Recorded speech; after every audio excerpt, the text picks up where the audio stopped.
gets quite busy from time to time. All right, so let's talk about this Sandy Creek neighborhood.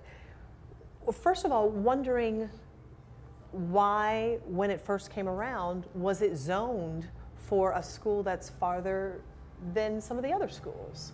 Sure, and that's not inconsistent with what we have to do sometimes in St. Johns County, because we've been a fast-growing district. For the last 10 years, we've grown quite a bit, and we've added 11 schools in that time frame. So we know that every 2 to 3 years we're going to have to rezone, and we're going to have to do some rezoning based on the capacity of our schools and the seats that they have available. So a lot of times when developments are younger and newer, Sandy Creek, not unlike some of the developments in Nocatee and other areas, in the early stages of that development, they're going to be zoned to a school that has capacity, and it might be a little farther away.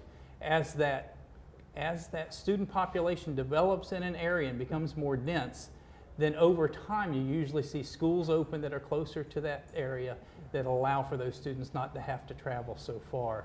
But it was consistent with what we did before Patriot Oaks Academy, a K-8 school, opened, in which students were bused a longer distance for a period of time until those students who actually were no more than 2 or 3 miles from that school were able to then come to a new school as soon as we were able to get it open. So what you're saying is this is not an isolated situation. This has happened to other families and other neighborhoods where it just makes more sense to them to go to a closer school, but it may not be logistically. It is. I mean, I think all of us, we would love, I think our school board, our superintendent, we would love to be able to get everyone to what's the closest, most convenient school to you as a family. That's what we all want.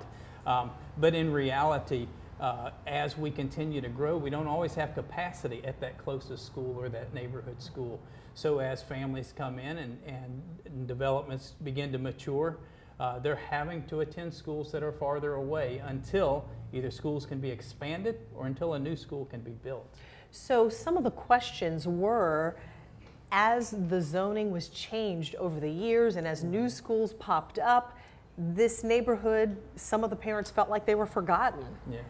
And they weren't part of the new plans for the new schools that have been opening up over the years. And I understand that feeling. I'm a parent and have 4 children that went through our system myself. So I get that and I understand that. In reality, Sandy Creek, not unlike some of our other projects, they were originally zoned to Mill Creek Elementary School. And then when Palencia Elementary opened, we rezoned the K-5 students to Palencia because it was a little closer, a little more convenient. It enabled us to bus and transport them to a site that was a new school that had capacity. So it happens over time. Sometimes they are farther away, and then as we can get that next school built or that school expanded, then we can bring them closer and closer to where they live. So help me understand, they were zoned for that school originally. They were zoned for Mill Creek Elementary originally. But then they were moved to a school much farther. No. Palencia Elementary School that's located right on US 1 is where those children attend today. Now what happened with that is that hasn't helped the middle school student yet. So the student who's in grades 6, 7, and 8 is still attending a school that's a pretty good ride, and that's Passetti Bay Middle School. So until there's more capacity in that area of that part of the county for the middle school students, then they would have to attend a school that's a little farther away than what they would hope to attend, I know. Were they originally zoned for that school? Yes. Was that the original school? Yes, nothing changed in the middle school student piece, yes. Okay, so I want to make sure that I ask why in the beginning was this neighborhood zoned for such a far school if there were others? Yeah, because honestly, that's the only place we had space. As you go out from those schools, when you're talking about space and planning and looking at the projection of some of the growth of some of those developments, you had to make sure that you first started within that close radius of that new school that was built and then move outward. So what happened, the space wasn't available during some of the construction of some of the earlier schools in the area.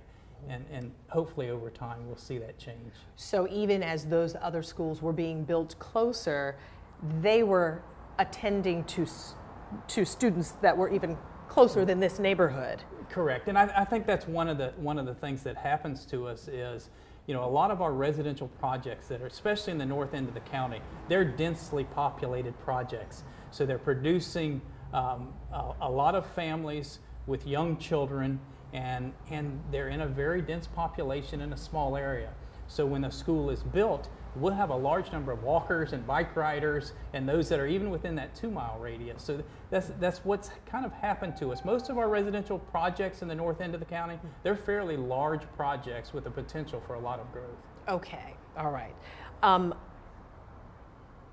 Are there any plans to rezone this neighborhood at this time?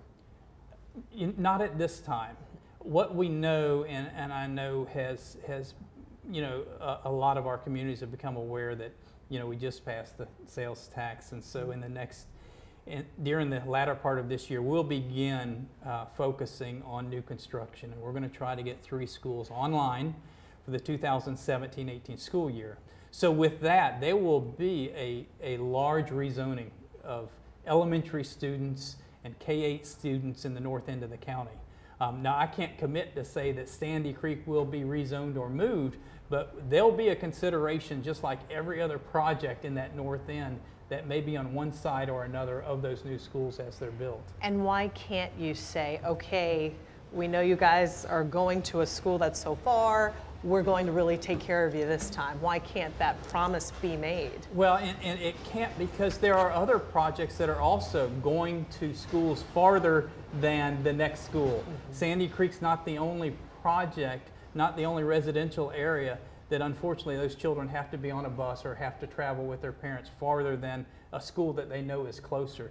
And that's not unique to us in St. Johns County as we bring a new school online, and we try to make them more centralized and neighborhood type schools. So it will be a consideration. I think it'll be a consideration. We have some other developments as well that are traveling similar distances, and so we'll want to look at all of those. But what we ultimately have to look at is when we build a school and you look in that dense population immediately surrounding that school, is it going to fill the school or even overpopulate the school? So you can only go out as far as you can in relationship to the growth that you see coming in the next years to follow. Okay.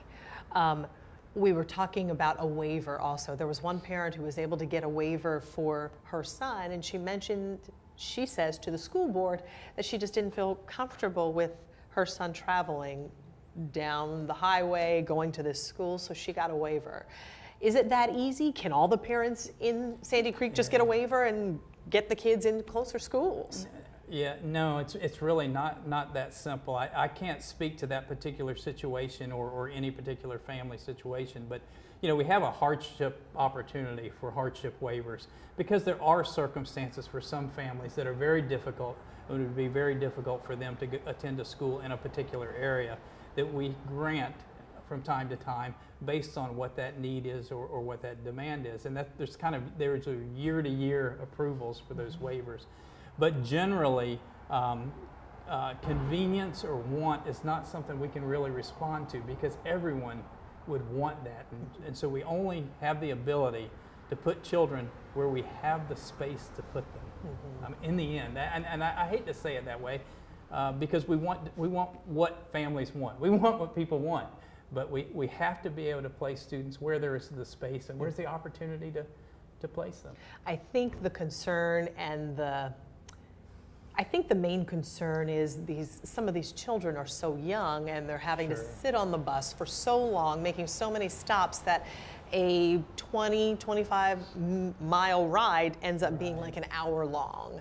So is that part of what's taken into consideration? Yeah, I think all of those things are taken into consideration. We look at like the middle school run that runs from Sandy Creek, and there are actually very few stops on that run because of the distance. And that is some of the things we have to look at is trying not to elongate that route any longer than what we have to make it. So I know we work hard trying to minimize that as much as possible. And I think also the parents in that neighborhood were telling me that there are like 15 students or so that go to the middle school, and to them it seems like just a handful of kids. Right. And you're telling them that there's no room just to take these kids and stick them into closer schools, that many. I think that's some of the question that was asked. Sure, and I think it's a frustration. It is a frustration, and I understand that. But those same schools are sitting there with 20, 25 portable classrooms already, and already within their zone, they have the 15, the 20, the 30s in little pockets that continue to come in and grow that school. So to expand that school zone, because Sandy Creek has a capacity for a number of students overall as it matures and develops as well. And when you look at the school zone that Sandy Creek is a part of, you also have a new project coming online called Twin Creeks that will have a large number of residential development or units in it as well. These three, okay. Yeah, it's a motorcycle. And this is probably the last.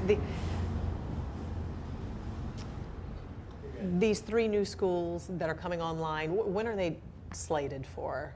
Well, they'll begin construction hopefully late this spring, early summer, and they'll be completed and ready for opening in the fall of 2017. So next year will be a construction year, and then the next year they will open. So what that means to us is just kind of running the calendar back. Is next school year we'll work through a rezoning process because those three schools are coming online. So now and over the next 6 months, 9 months, we'll work hard in our planning department to try to work out proposals or options for our school board to say, here's the best, what looks like the best zoning options for these new schools.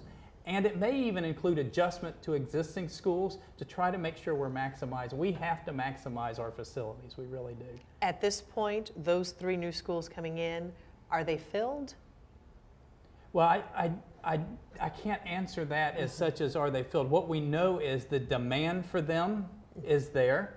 The demand in the neighborhoods that surround those areas where we project those schools is there for them to be filled. And I guess the answer to that as well is the last two schools we just opened, they're only in their second year, and they both have portable classrooms. So they opened the schools, our last two schools we opened at capacity. And those were? Patriot Oaks Academy and Valley Ridge Academy. Okay. So bottom line, the parents of Sandy Creek, what do they do? What do they, are they going to just have to wait it out, or is there a faster solution at this point? Well, I think the one thing they want to do, just like any other family, anyone who's invested in our school system, is to be heard. And so we always have a zoning process that includes a town hall meeting or town hall meetings that allow them to come and express their concerns, their desires. All of those things play a role into making that final decision. Because one of the things I don't want to assume, I don't live in these individual neighborhoods. I know a lot about the logistics and the numbers, but there are things that our residents know in their neighborhoods that are unique that we need to hear and we need to know about. So as we begin that zoning process, my hope is that they'll engage in that process with us and be a part of that discussion so that when a final decision is made by the school board, because they have the ultimate authority, that it's one that everyone can live with and understands the reason why the zones are drawn where they're drawn. Mm-hmm. And I guess throughout this process, they feel that they have expressed dislike for the way the zoning was made. Okay. So they may feel at this point, well, we keep saying every time it's zoned and it's not. Yeah. So I don't know. I mean, I guess is there a list of things that you can tell me about what you look at? Well, there are a number of things that we look at. Or is there too many to even list? Well, there are multiple things that we look at. We certainly look at each area by the student generation rate. So what that is in an area of the county, what are the number of children that are being generated by each house? Because in the Northwest, that generation rate is the highest anywhere in our county. And so any of those schools, when you look at 210 North and West in St. Johns County, they have the highest generation rate. So we know those houses go online, they bring children, and so we look at that. We look at the rate of permits, housing permits being pulled. We look at any other statistics that we can look at that help us in that process. We talk to developers all the time about how many units they're going to pull this year. How much are you going to construct this year? And so how much can we project in the year ahead? Okay. Okay.